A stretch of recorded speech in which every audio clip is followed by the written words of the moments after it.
Hi mga mami! So para sa mga solo parent under voluntary member, this video is for you. So paano ba mag-file ng SSS MatBen under solo parent?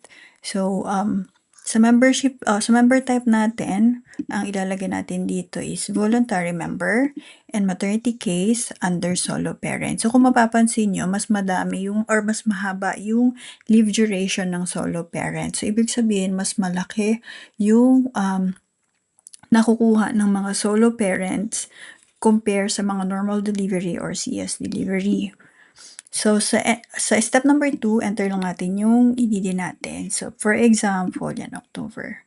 Show qualifying period. Kung ano yung EDD nyo ha, yun yung gawin nyo. I'm using, by the way pala, SSS Maternity Benefits Calculator.com. If you want to calculate yours, just go to the site and follow nyo lang yung mga steps na nandito. And then, sa qualifying period natin, July 2025 to June 2026, based sa EDD natin na October. So, ito dapat yung mga months na meron kayong hulog and at least 3 months posted contribution. Posted contribution, ibig sabihin, hindi siya late payment ha. Para mag-qualify kayo, at least 3 months daw. Meron kayong contribution under qualifying period. So, step number 3, enter lang natin yung MSC natin or total contribution. So, let's say for example, 3,000. So, hindi ako consistent ng, ng hulog, kunwari. Yan. So, 3 buwan lang yung may hulog ko under qualifying period. So, kung ano yung mga, kung magkano yung contribution nyo, nalalabas dito yun yung ilagay nyo ha. So, kung hindi nyo kabisado yung contribution nyo, you can just go to your account sa my.sss and then hanapin nyo yung contribution doon. Makikita nyo yung mga contribution nyo doon per month and per year. So, naka-ano naman siya, naka-label. And then, calculate maternity. So, estimate natin is nasa 40,000 po yung MatBen mo. So, kung halimbawa under normal delivery or CS delivery, based dito sa 3,000, ang nakukuha lang dito estimate is 35,000. Step number 4, by the way, may nakalagay dito. So, you may still increase your benefit. So, paano? So, pwede mo tong i-click. Ayan, see how to increase. Then, meron ka pang current year dito. So, kung babayaran mo ng additional 3,000 yung current year mo, yung 3,000, ito yung pinaka-maximum MSC na kinakount ni SSS for MatBen. This is equivalent to 3,000 contribution.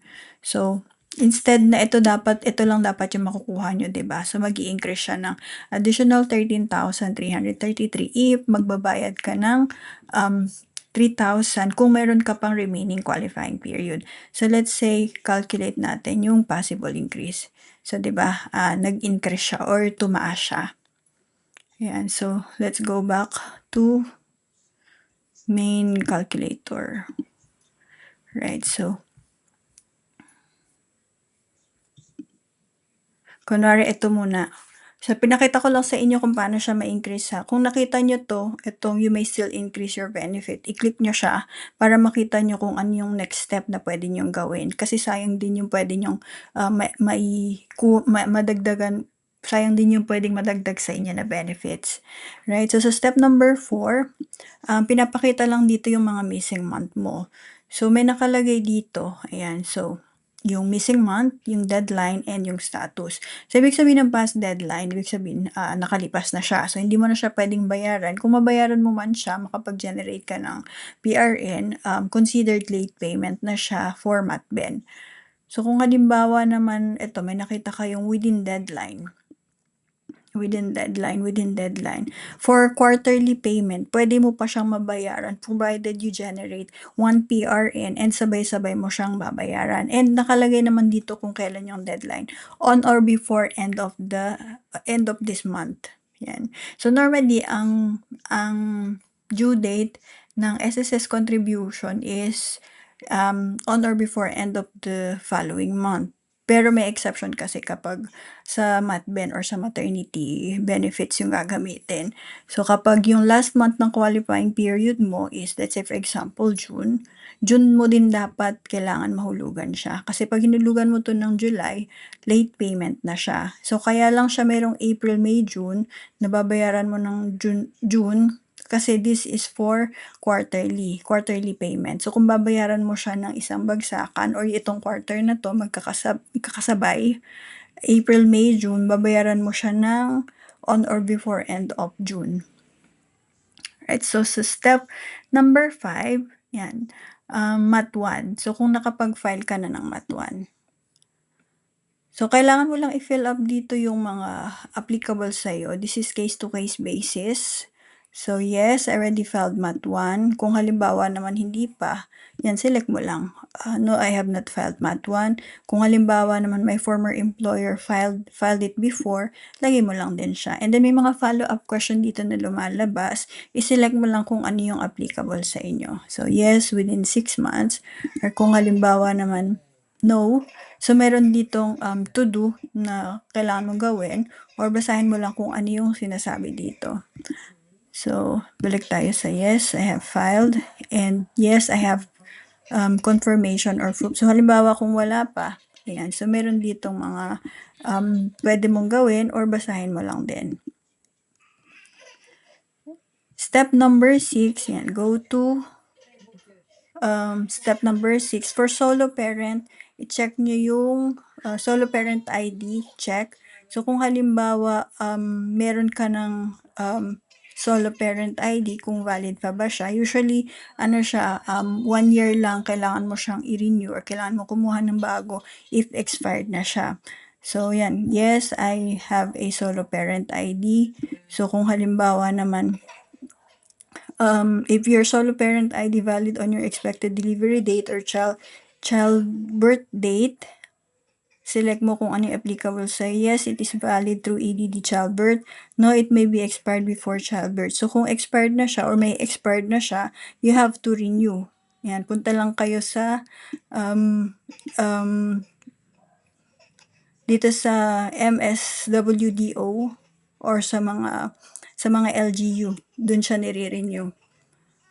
Yan. Kung halimbawa naman, no, I still need to get one. So, ito yung mga to-do or mga requirements na kailangan mong i-prepare para makakuha ka ng solo parent ID.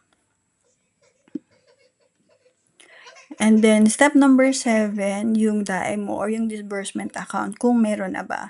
So, let's go to step number 7. May question dito, do you already have an approved DAE or disbursement account? So, kung meron, select mo meron. Yan. Kung halimbawa naman ay enrolled but still pending, lagay mo lang din. And no, I don't have one yet. Yan. May mga lumalabas dito kung ano yung mga gagawin mo, depende sa sinelect mo na answer. So, does your bank e-wallet or account number matches your SSS member name or details? So, yes, the name matches. So, kung halimbawa naman mismatch siya, kailangan mo siyang ayusin. So, punta ka lang sa SSS branch na malapit sa inyo. Ayan. And then, go to step number 8. Kung tapos ka na sa number 7, yung Mat 2, pinafile siya after mong manganak. So, this is just checklist lang. Kung ano yung mga kailangan mong i-prepare after mong manganak. So, mayroon din kami dito nilagay na mga PhilHealth requirements just in case you needed kasi this is also very helpful pag manganganak kayo.